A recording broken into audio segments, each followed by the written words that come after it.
Ini saja, dan kitab ini insya Allah lebih ringkas dan mudah dipahami.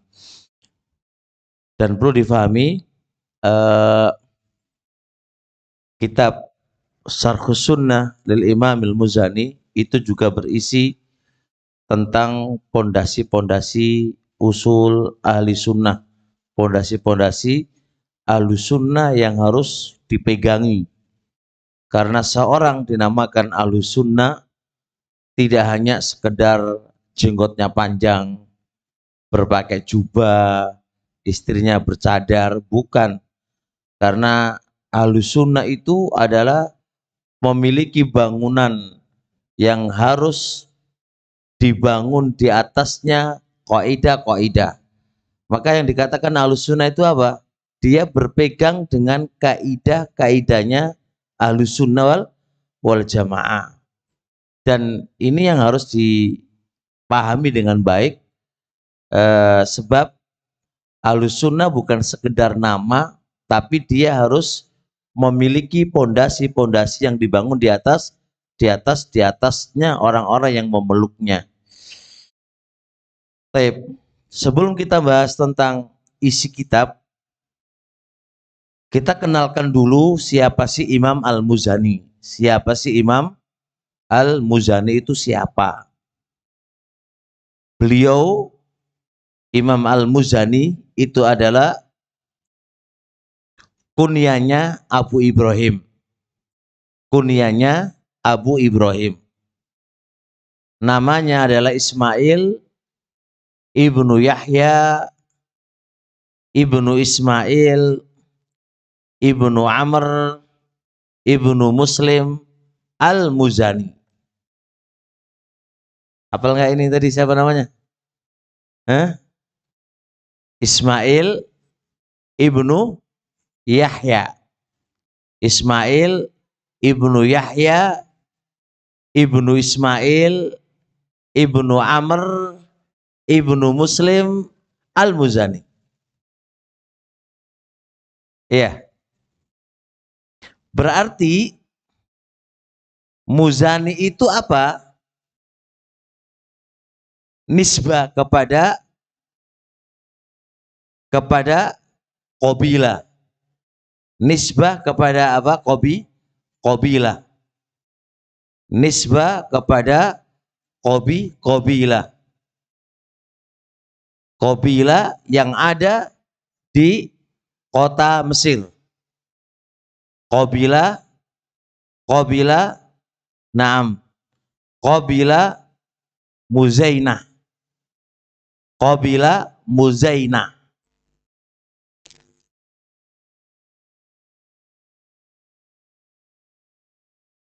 Jelas? Qabilah Muzainah ini nama qabilah yang ada di salah satu di kota Mesir. Maka dikenal Syarhus Sunnah lil Imamil Muzani. Jadi Muzani bukan nama, tapi nisbah kepada sebuah qabilah yang ada di kota Mesir. Yang ada di kota mana? Di kota Mesir. Jelas ya? Namanya siapa tadi? Ismail ibnu Yahya bin Ismail bin Ibrahim bin Amr bin Muslim.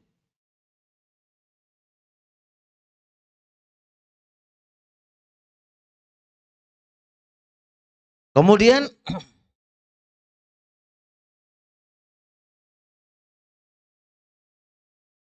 Al-Muzani rahimahullahu ta'ala itu hidup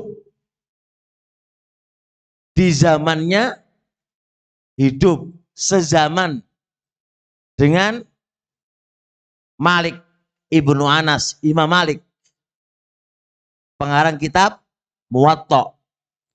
Beliau juga sezaman dengan Abdullah ibnu Mubarak. Beliau juga sezaman dengan Imam Ahmad. Beliau juga sezaman dengan Imam Bukhari, Imam Muslim, Abu Daud, dan yang lainnya. Maka berarti Imam Muzani ini apa? Bukan orang belakangan.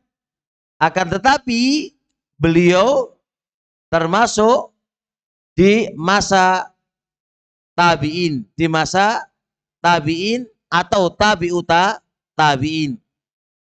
Atau di masa tabi'u tabi'in. Karena beliau semasa dengan siapa?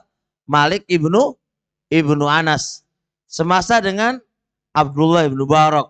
Semasa dengan Sufyan ibnu Uyainah. Semasa dengan siapa lagi? Ishaq ibnu Rahawai.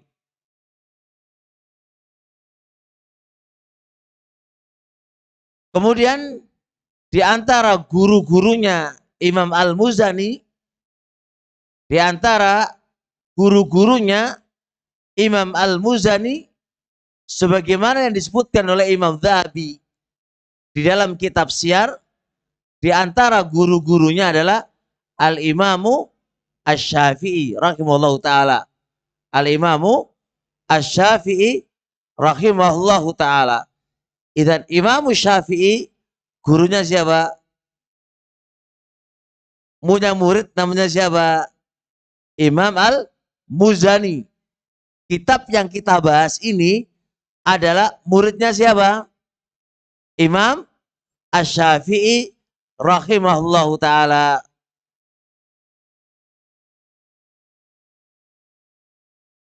Kemudian siapa muridnya Imam Al-Muzani? Siapakah muridnya Imam Al-Muzani? Di antara muridnya adalah Imam Ibnu Khuzaimah. Imam Ibnu Khuzaimah. Dan juga Imam At-Tahawi yang punya kitab akidah. Apa itu? Tahawiyah. Kemudian muridnya namanya Abu Hatim Ar-Razi.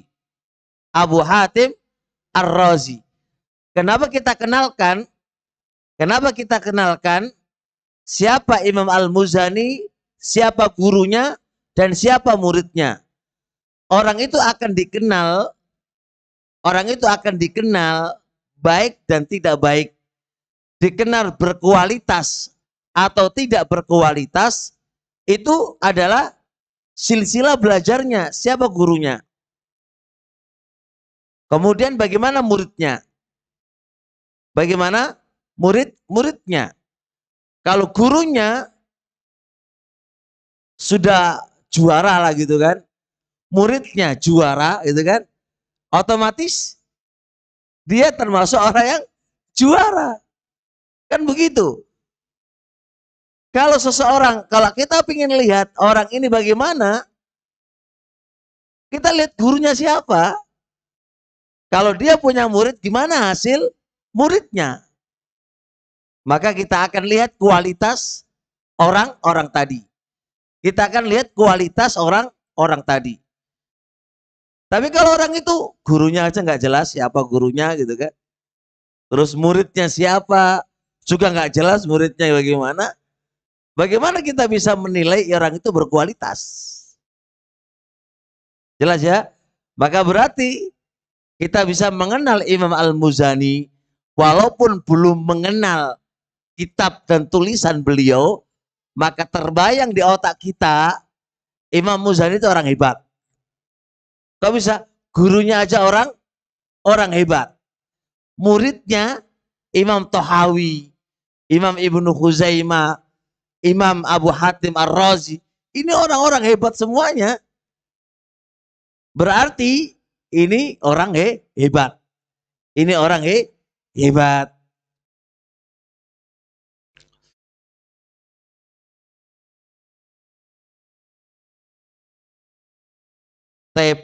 Kita baca lagi bagaimana mazhabnya Imam Al-Muzani.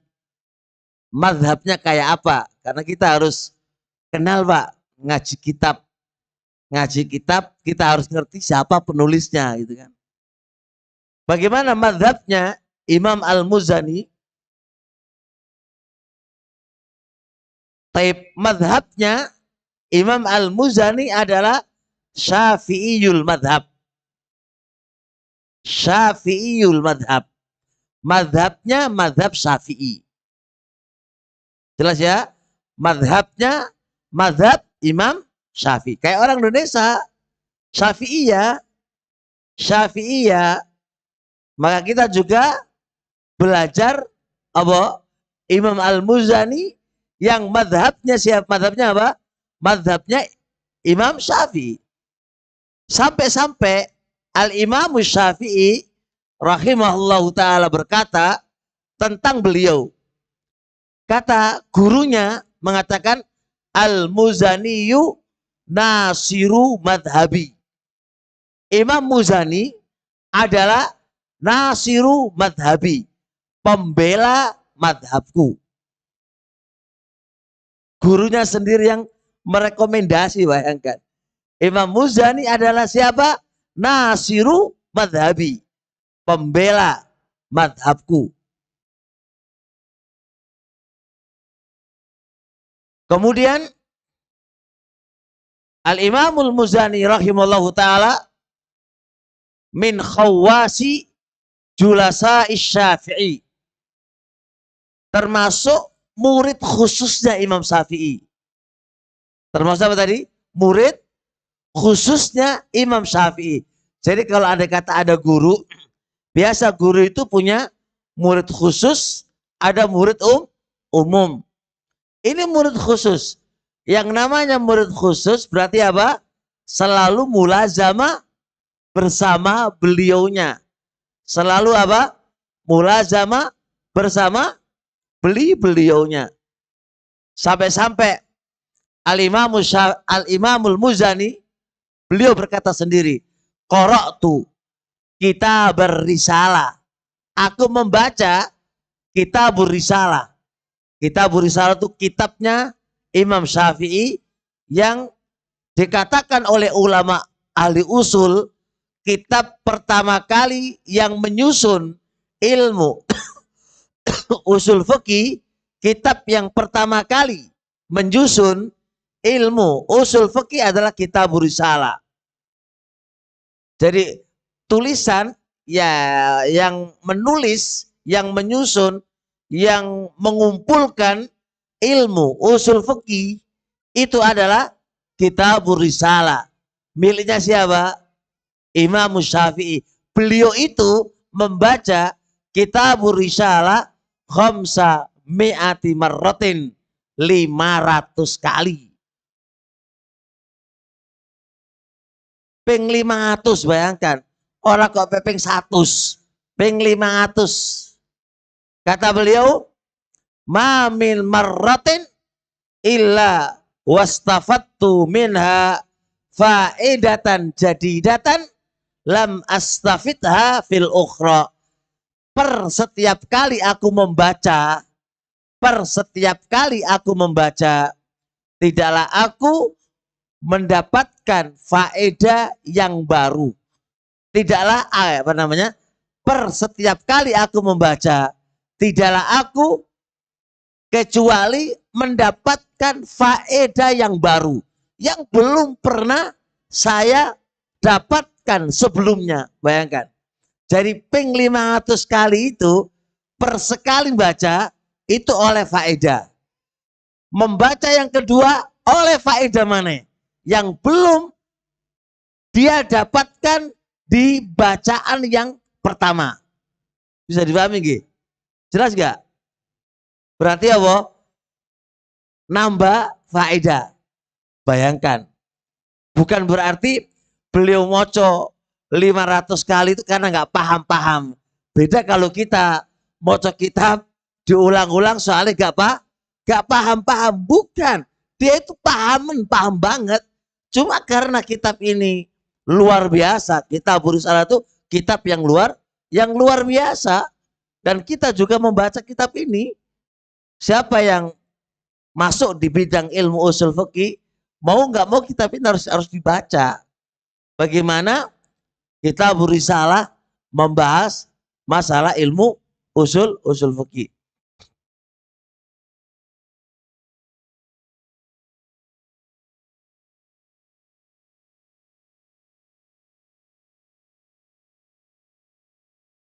Baik. Ini menunjukkan apa ya kawan? Ulul himmah, tinggi semangat. Jadi kita itu harus memiliki ulul himmah, semangat yang tinggi. Imam Muzani wae maca kitabe wae 500 kali loh. Awak dhewe iki maca satu kitab ae wis bosen ya. Wis bosen. Wis bosen. Karena bosen ya kayak gini hasilnya kita gitu. Kayak gini hasilnya kita.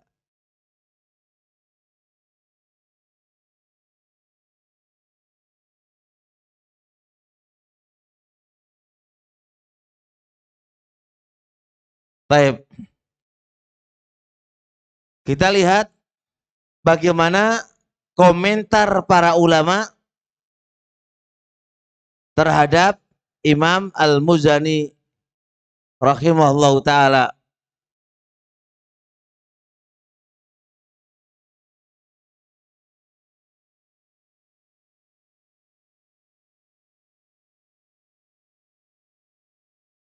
Baik, Al-Imam Adz-Dzahabi di dalam kitab Syiar beliau mengatakan Al-Imamul Muzani wal imam. Gelare wis imam. Kedua, al-allamah. Wong sing duwe ilmu. Kemudian faqihul millah. Paham tentang agama. Paham tentang agama. Kemudian Al-Imam Syafi'i, gurunya sendiri, memuji kepada Imam Al-Muzani. La tudrikanna zamanan takunu aqyasa ahli dzalika zamani. Kata Imam Syafi'i, wahai Muzani, benar-benar kamu akan menjumpai suatu masa. Yang masa itu kamu yang paling pinter di masa itu. Kamu yang paling pinter di masa itu. Ini adalah persaksian seorang guru kepada murid-muridnya. Dan hakon benar, Muzani di masanya termasuk orang-orang yang dituakan keilmuannya. Terusnya, sebab penulisan kitab ini. Kenapa Imam Muzani menulis kitab ini? Syarhus Sunnah. Kenapa beliau menulis kitab Syarhus Sunnah? Ada asbab wurudnya. Ada asbab yang mendorong beliau menulis kitab Syarhus Sunnah.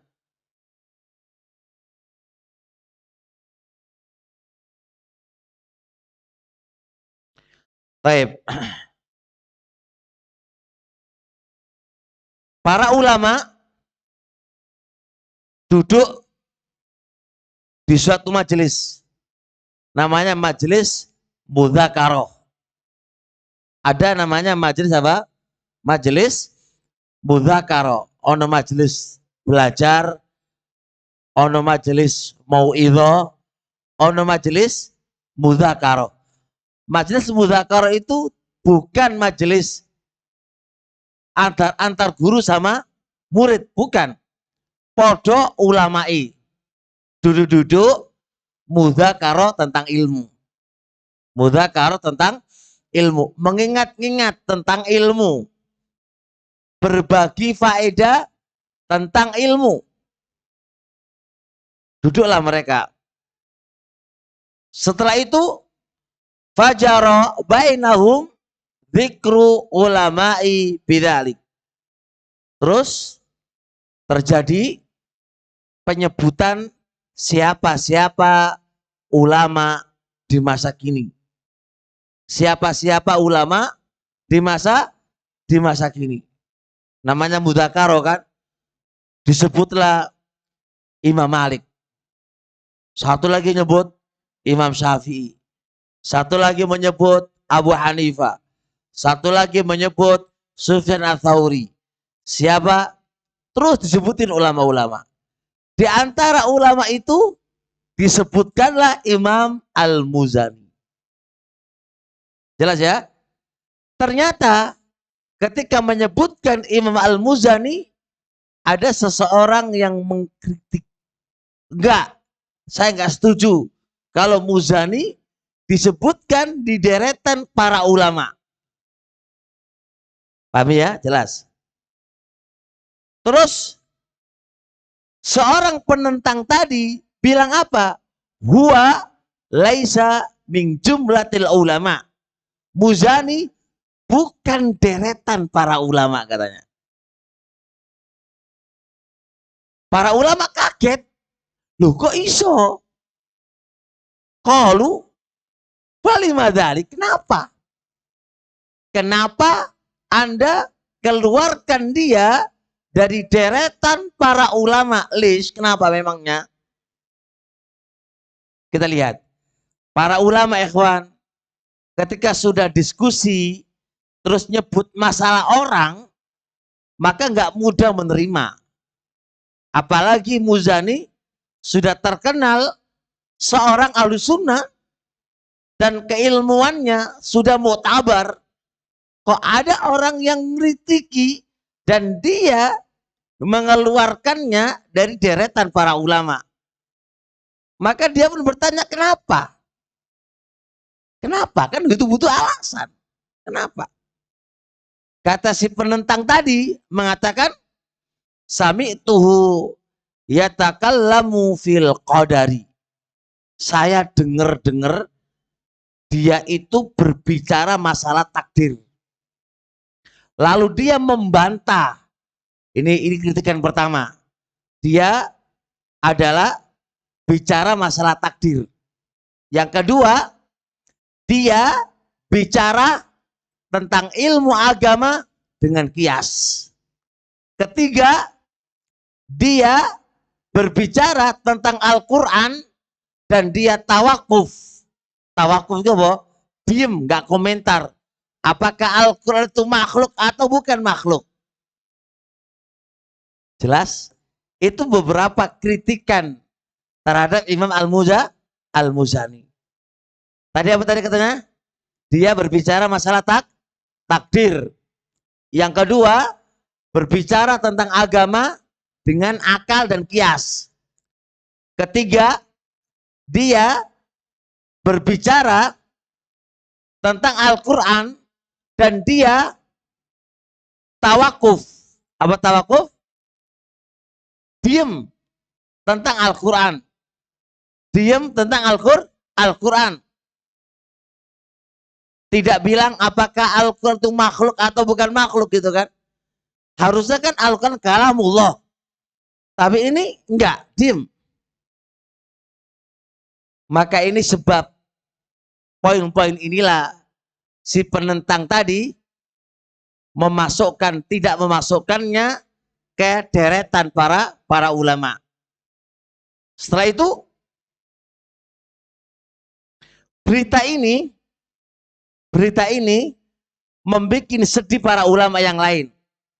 Berita ini membuat sedih kepada para ulama yang lain. Sehingga apa yang mereka lakukan? Perhatikan ini. Dan itulah para ulama. Apa yang mereka lakukan? Maka mereka pun menulis surat kepada Imam Al-Muzani. Pengen kejelasan. Bagaimana keyakinan dia. Bagaimana akidah dia. Bagaimana akidah dia. Dalam bab masalah takdir. Apakah dia murji'ah. Ataukah dia khawarij. Atau apa. Maka Al-Imamul Muzani menulis kitab ini untuk menjelaskan bagaimana keyakinan dia. Bagaimana keyakinan dia berkaitan dengan poin-poin yang telah disebutkan tadi. Bisa dipahami insyaallah? Maka pelajaran penting di sini ya kawan. Para ulama begitu seharusnya. Para ulama ketika ada hal-hal yang berkaitan dengan ulama yang lain, itu nggak langsung menerima, langsung mentahdir, langsung berkomentar, tidak. Ini pelajaran penting. Tapi ketika ada semisal ini, dia diem.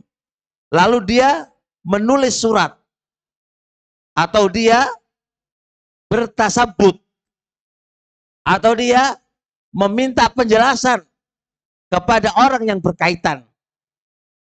Nah, hal ini andai kata terjadi antar para asatidzah Ahlussunnah wal Jamaah, ketika ada sebuah masalah terkait dengan Ustadz A, jangan langsung diterima berita itu. Tapi apa? Ditasabutkan, dimintakan penjelasan kepada orang yang berkaitan. Kalau enggak, pasti terjadi fitnah. Kalau enggak, pasti terjadi fitnah. Real kenyataan, antar kita semuanya Ahlussunnah ini datang pelapor. Si Ustadz Fulan begini. Langsung ditanggapin.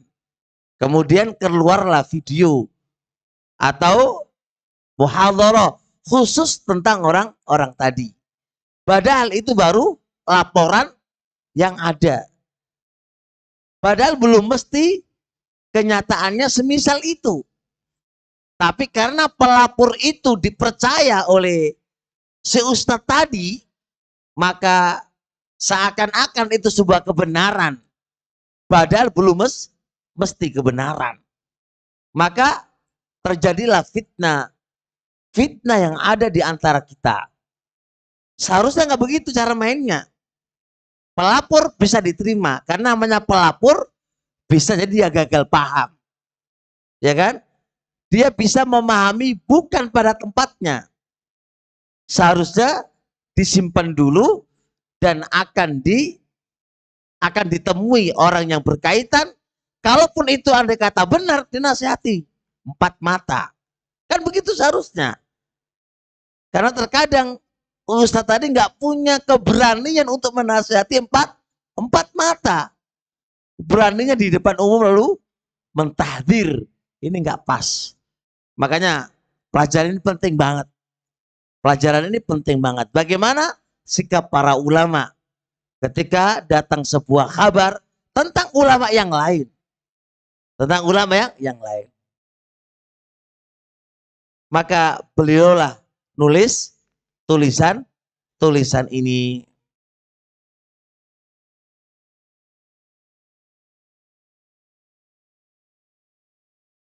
Kita mulai insya Allah membaca isi tulisan tadi.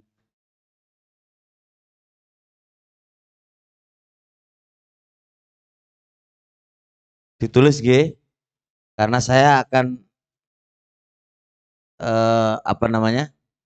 menjelaskan per kata. Katanya akan saya jelaskan dan saya akan sarah.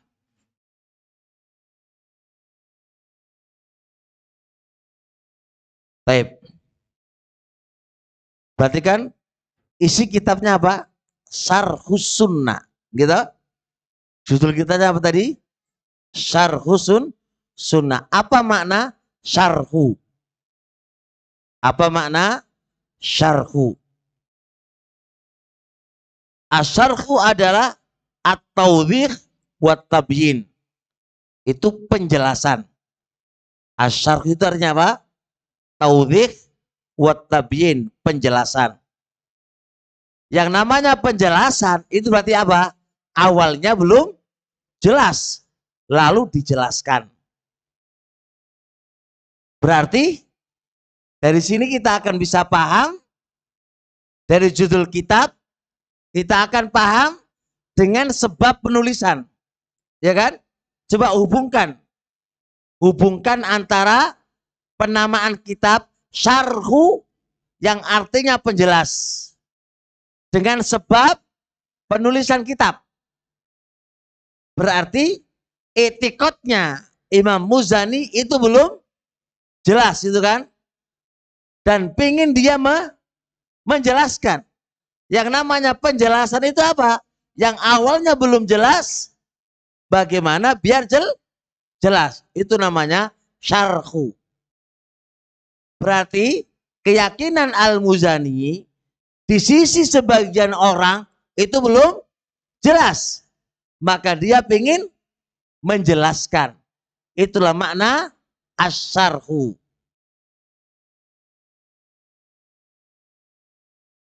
Kemudian seterusnya, apa makna as-sunnah?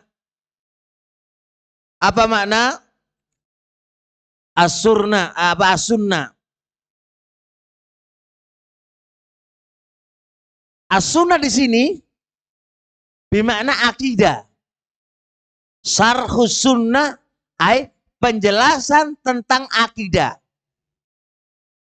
Tentang akidah.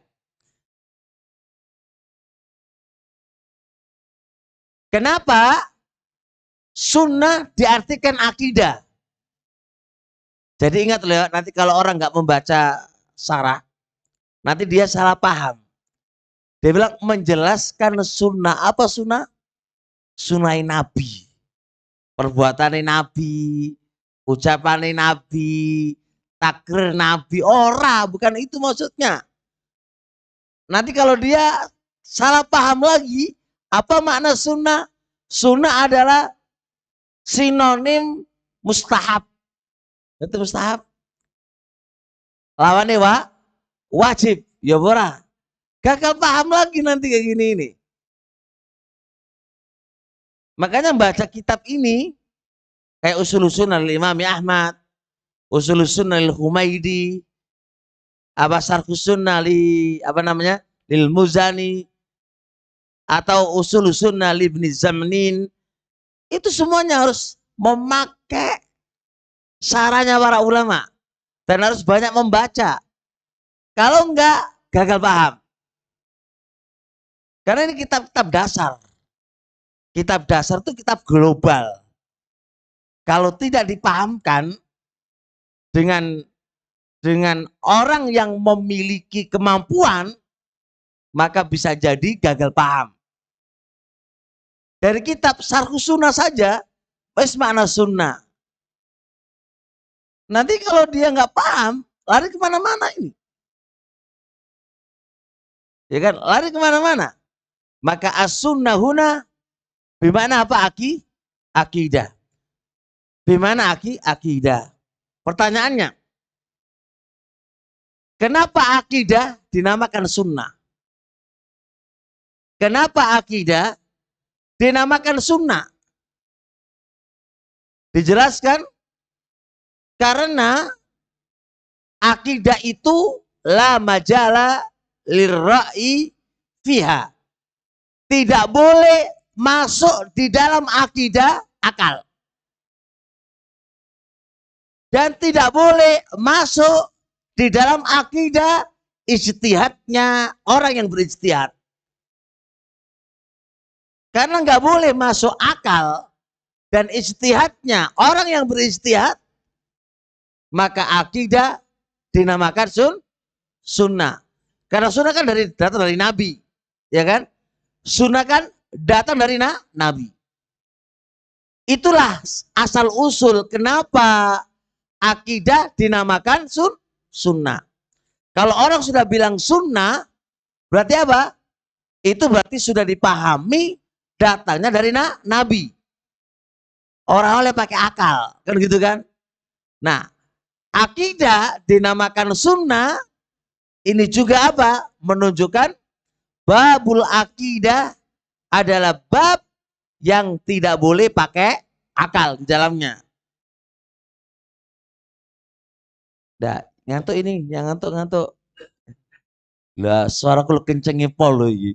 Suaraku lemes mana gak? Podo ngantuk kabeh, aman ini gak ngantuk. Ngopi sih, Pak, ngopi sih. Guyonan, ngopi sih. Biar nggak terlalu tegang di kopi, ngopi dulu.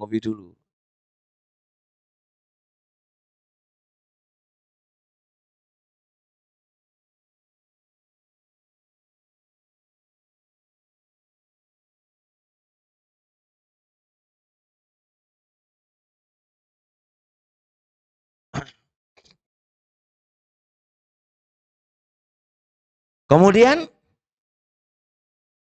Syekhul Islam Ibnu Taimiyah rahimahullah ta'ala dalam kitab beliau Majmu' Fatawa menjelaskan bahwasanya lafzus sunnah, lafaz sunnah itu dulunya mencakup sunnah dalam urusan ibadah dan mencakup sunnah dalam urusan keyakinan. Setelah itu di masa belakangan setelah itu banyak dari kalangan para ulama, perhatikan saya ulang lagi, Syekhul Islam Ibnu Taimiyah menjelaskan bahwasanya lafzus sunnah di masa salaf, lafzus sunnah di masa salaf itu memiliki dua fungsi, sunnah dalam urusan ibadah dan sunnah dalam urusan keyakinan. Walaupun banyak dari kalangan mutaqaddimin, dari ulama-ulama dahulu mengitlaqkan sunnah kepada akidah. Mengitlaqkan apa?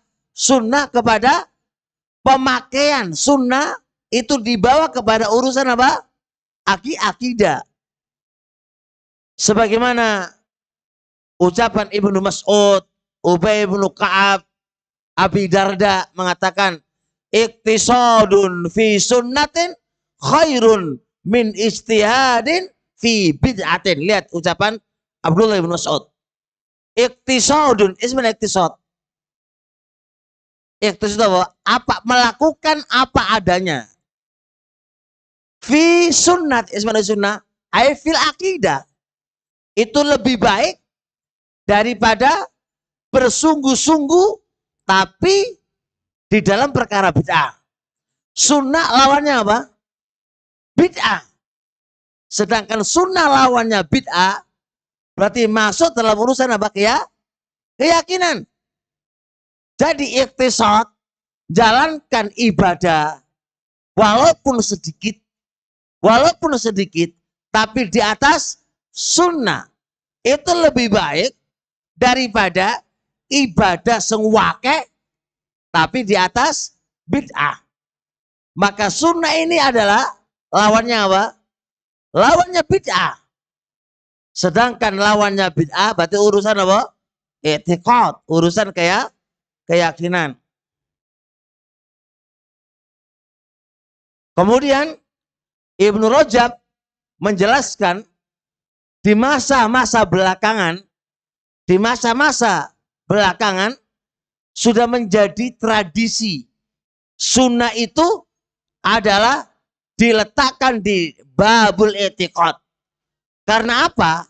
Karena di masa-masa belakangan itu luar biasa orang. Banyak ahlu bid'ah. Banyak orang kena syubhat. Banyak ini dan itu untuk membedakan antara ahlu bid'ah dengan ahlu sunnah, maka diitlaqkan sunnah itu bimana i'tiqad. Kenapa? Karena i'tiqad itu kan yang membedakan apakah anta itu ahlu bid'ah atau ahlu sunnah dalam babul i'tiqad. Kalau fikih itu kan urusan fikih, banyak khilafnya. Dalam babul i'tiqad. Makanya kata sunnah itu sudah menjadi sebuah tradisi untuk pembeda antara ahlu sunnah dengan ahlu bid'ah. Maka sampai sekarang ini kata-kata ahlu sunnah wal jamaah itu adalah kata yang bisa membedakan antara siapakah ahlu sunnah dan siapakah bukan ahlu sunnah.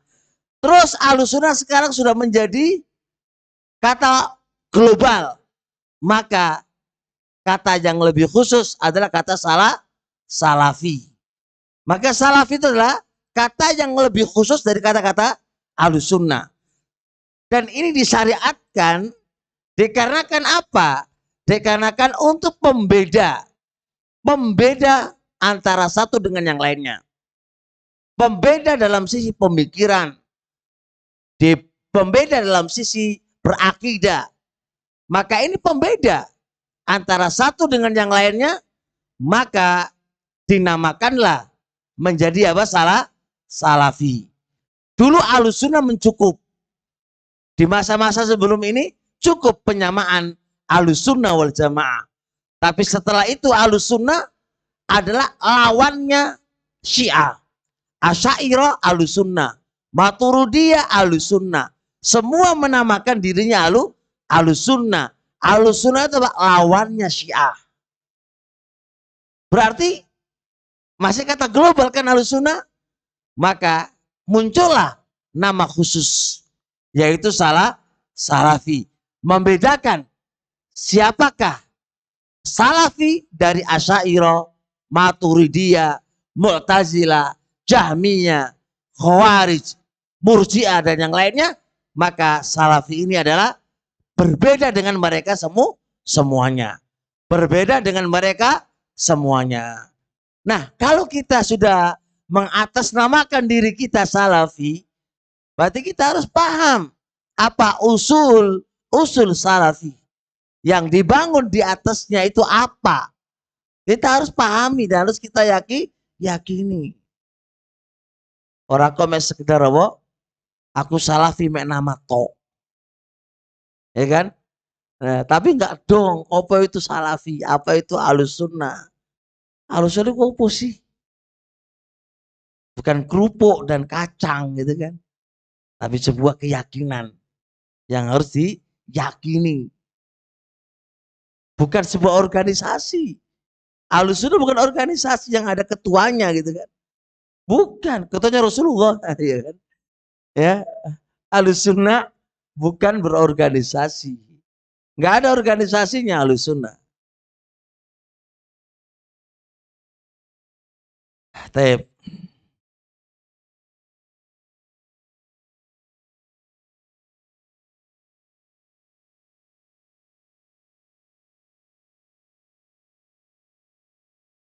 Belum adzan ya? Adzan dulu, Pak. Sebentar. Monggo yang adzan.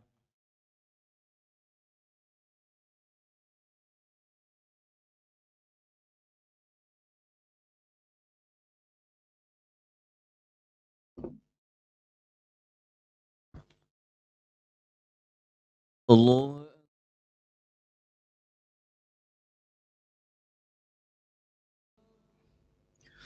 Allahu Akbar.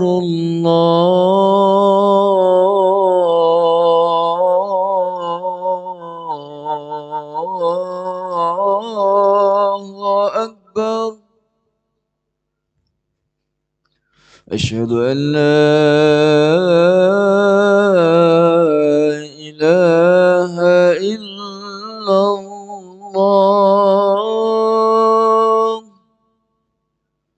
أشهد أن لا إله إلا الله.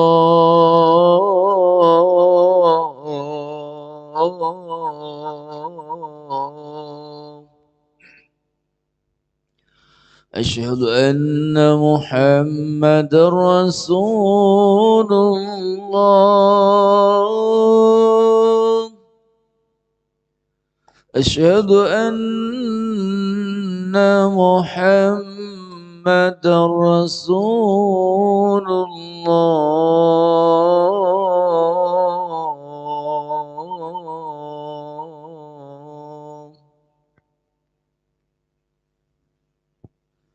حي على الصلاة.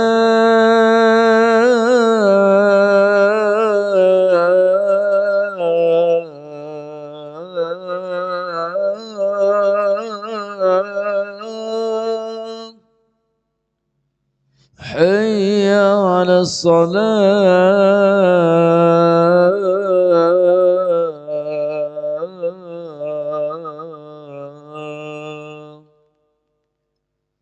حي على الفلاح.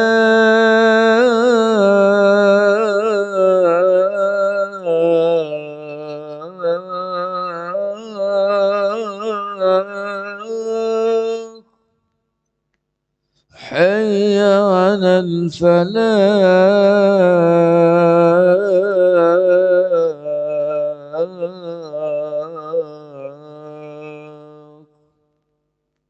Allahu Akbar, Allahu Akbar. La ilaha illallah.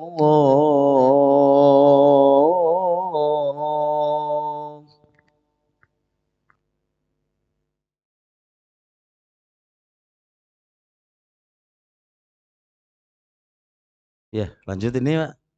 Tuh ngantuk ini sudah. Cukup. Lanjut ya. Ini penjelasan menjelaskan tadi gimana? Paham nggak kira-kira? Atau terlalu, hah? Nggak toh? Hah? Betul nggih? Sekarang ditulis Pak ya. Kita lanjut. Qala Imamul Muzani rahimallahu taala.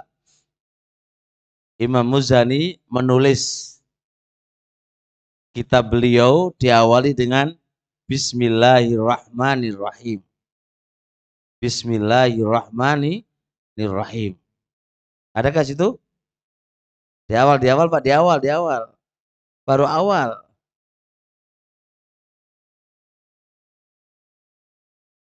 Ada nggak di situ? Mana awal? Kitabnya awal mana?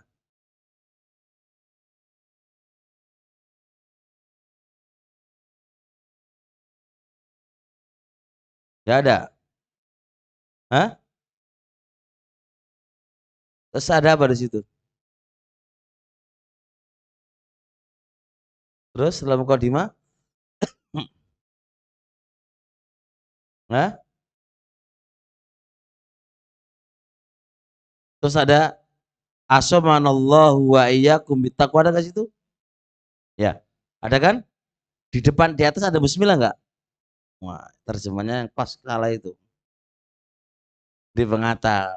Asal kitabnya itu ada Bismillahirrahmanirrahim. Sebuah pertanyaan. Kira-kira nulis kitab terus diawali karo bismillah itu ora dasare ora? Dasarnya adalah satu, karena mencontoh Al-Quran. Karena Al-Quran itu setiap kali di awalnya, baik itu Al-Baqarah, Ali Imran, itu pasti diawali ono tulisan Bismillah. Alasan yang kedua, karena mencontoh perbuatan Nabi. Perbuatan Nabi itu kalau nulis surat, itu pakai Bismillah. Orang kok assalamualaikum ora, Bismillah.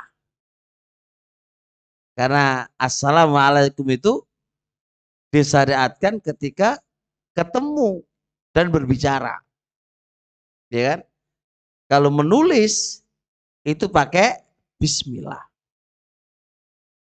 Adapun hadis Nabi alaihi salatu wassalam, kullu amrin dzibalin la yubda'u fihi bismillah fahuwa abtar. Setiap perkara penting yang tidak diawali dengan bacaan bismillah maka terputus. Makanya kan ada kadang-kadang seorang kiai, kita buka majelis kita dengan bacaan bismillah. Udah ngerah? Aku pakai hadis ini. Karena perkara yang dia buka itu perkara penting. Makanya harus dimulai dengan bacaan apa? Yang satu bacaan Fatihah, yang satu bacaan apa? Bismillah, ya kan? Satu kelompok ini kita buka acara ini dengan bacaan bismillah. Yang satu lagi kita buka acara ini dengan bacaan Al-Fatihah. Masing-masing gono dalili. Adapun hadis yang disebutkan oleh mereka, setiap perkara penting yang tidak diawali dengan bacaan bismillah, maka itu terputus, hilang keberkahannya. Hadis ini lemah. Dilemahkan oleh Imam Al-Albani dalam kitab Irwaul Ghalil di nomor 1. di hadis nomor 1, awal kali Syekh Al-Albani membahas kitab di Irwaul Ghalilnya, pertama kali beliau membahas tentang lemahnya hadis, syariat mengawali perkara penting itu dengan bacaan bismillah. Itu lemah, Pak. Kita nggak menggunakan hadis lemah, tapi kita mengatakan bahwasanya mu'alif mendahulukan kitabnya dengan bacaan bismillah karena apa? Nyontoh Nabi. Nabi itu kalau murosalah, nulis surat, itu memakai apa? Bismillah. Buktikan ketika Nabi SAW menulis ke Heraklus dan juga yang lainnya, itu diawali dengan apa? Bismillah. Yang kedua adalah ba pada bismillah itu ba lil isti'anah, meminta tolong. Berarti kalau kita mengucapkan bismillahirrahmanirrahim adalah apa? Meminta tolong kepada Allah Subhanahu wa taala supaya apa? Dimudahkan tulisan yang akan dia tulis. Makanya Imam Al-Muzani menulis kitabnya di awal dengan bismillah kan? Itu berarti apa? Beliau meminta tolong kepada Allah Subhanahu wa taala supaya apa yang akan beliau tulis itu mudah. Mudah. Ini juga menunjukkan bahwasanya hamba itu lemah. Dia tidak akan bisa menyelesaikan urusannya tanpa bantuan dari Allah Subhanahu wa taala.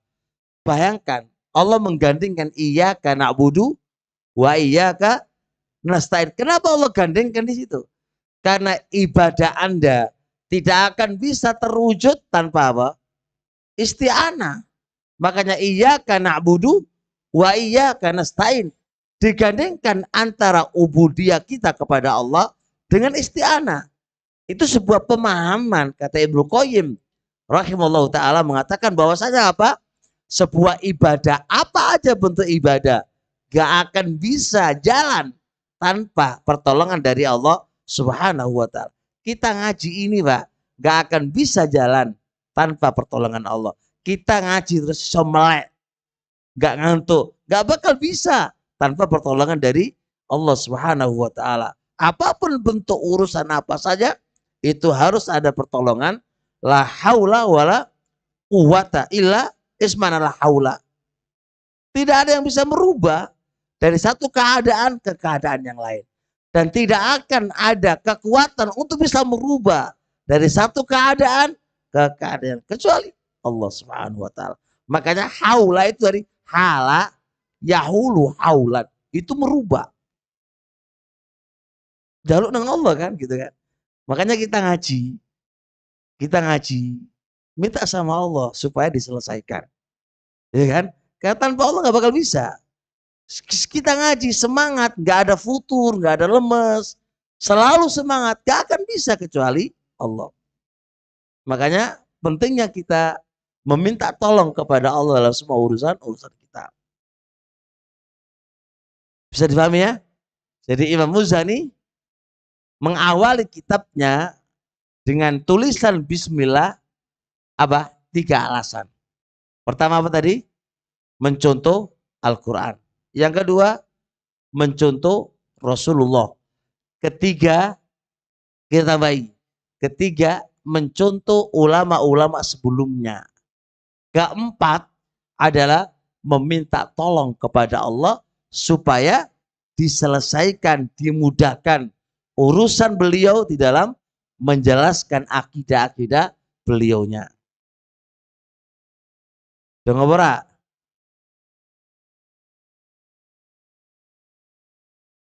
Baik.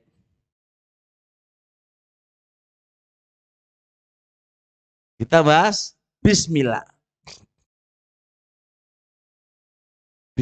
Apa itu bismillah, Pak? Apa itu bismillah? Dengan menyebut nama Allah. Asnya bis. Ada alifnya itu. Bismi. Dengan menyebut nama Allah. Udah cukup lah, aku nggak bahas inilah. Panjang nanti bahas ini. Apa bismillah, Allah itu apa, Ar-Rahim apa, Ar-Rahman itu apa. Panjang ya, nggak perlu insya Allah. Terusnya, lihat kata beliau, asamanallahu wa iyyakum bittaqwa.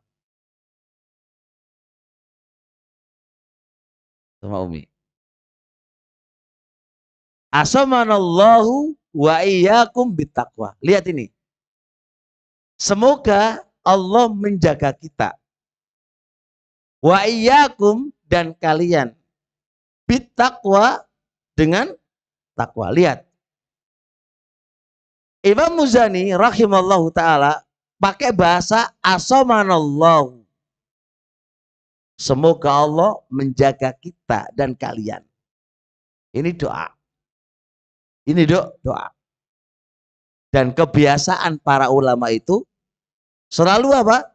Mendoakan orang yang diajak bicara. Antum belajar usul salafah? Ada nggak doa dari penulisnya? Ada. Dan para penyarah mengatakan itu kebiasaannya para ulama mendoakan. Kedua kita bisa asamanallahu wa iyyakum. Ada berdoa adalah untuk dirinya lebih dulu baru kepada orang lain. Asamanallahu wa iyyakum. Semoga Allah menjaga kepada kita dan kalian. Didahulukan dirinya baru orang lain. Itu ada berdoa. Ketiga, wa iyyakum. Siapakah kum? Siapakah kum? Orang yang bertanya tentang akidah beliaunya kan, dan orang yang membaca kitab ini. Perhatikan, orang yang bertanya tentang akidah kepada beliaunya dan orang yang membaca kitab ini. Gitu loh. Lihat, beliau nggak marah kalau ditanya akidahnya kan. Dikritiki gitu dia nggak marah. Justru mendoakan kebaikan kepadanya. Ya. Sama Umi. Ya jelas ya ini. Wa iyyakum. Berarti ini nggak marah kan? Boleh tanya. Iya akidah kamu. Nggak marah. Dijelasin beliaunya. Semoga Allah menjaga kita dan kalian. Man kalian? Orang yang bertanya tentang akidahnya. Orang yang mengkritiki gitu kan. Ini kan jenis akidah kamu puisi gitu kan. Nah, bagaimana cara menjaganya? Bittaqwa. Ini dalil tidak akan bisa kita terjaga dari siksaan Allah kecuali dengan takwa. Ismana takwa? Ismana takwa? Apa makna takwa? Hah?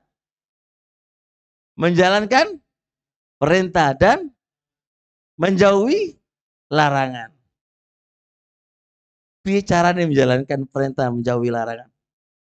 Bisa kita menjalankan perintah, bisa kita menjauhi larangan, nggak bisa loh. Maka definisi itu kurang. Definisi itu kurang. Kita jelunturkan dulu artinya nih. Sebentar. Sana kau bisa dulu. Sebentar. Sebentar. Duduk.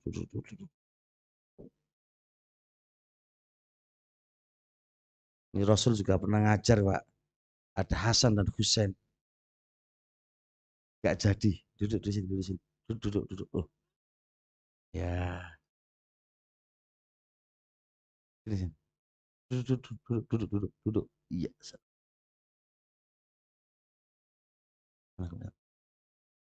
Apa mana takwa ini dulu? Jangan-jangan kita ini us gede, sampai kayak gini. Apa artinya takwa enggak dong, ya kan? Harus semangat belajar nih ya. Takwa itu dari ja'ala lahu wiqoya. Menjadikan sebuah tameng. Takwa itu Pak, menjadikan sebuah tameng. Asal makna takwa dalam bahasa Arab Itu adalah wikoya, tameng. Tameng apa? Bainaka wa bainan nar. Antara kamu dengan neraka. Berarti takwa itu adalah tamengmu antara kamu dengan neraka. Itu jenenge takwa. Tameng iki apa? Tameng ini berbentuk ilmu din, ilmu agama. Maka tameng yang kokoh, yang menjadikan sandaran kamu, bentengan kamu, itu adalah ilmu din. Maka dengan ilmu din itulah Anda bisa menjalankan perintahnya Allah. Dengan ilmu din itulah Anda bisa menjauhi larangan-larangan Allah. Tanpa ilmu din, bagaimana Anda ngerti iki perintah iki larangan? Ya kan? Coba, apa definisi menjalankan perintah? Hal anta ta'rifu perintah? Menjauhi larangan, hal anta ta'rifu larangan? Tanpa ilmu gak iso. Maka ilmu itulah yang namanya benteng. Benteng itu adalah ilmu din. Dengan ilmu din itulah Anda bisa menjalankan perintahnya dan menjauhi larangannya. Ilmu din itu saja nggak cukup, Pak. Maka butuh juga ilmu tentang tazkiyatun nufus, pensuci jiwa-jiwa ini. Pensuci apa?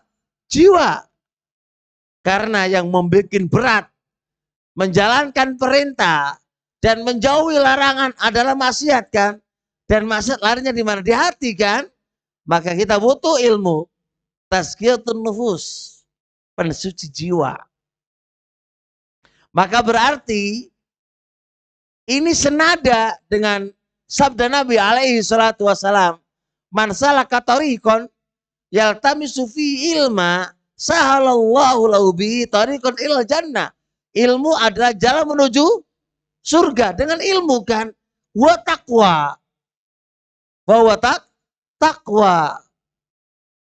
Maka bohong banget kalau kita diperintahkan, ayo kaum muslimin jalankan perintahnya Allah, menjauhi, ya itu jenenge bohong.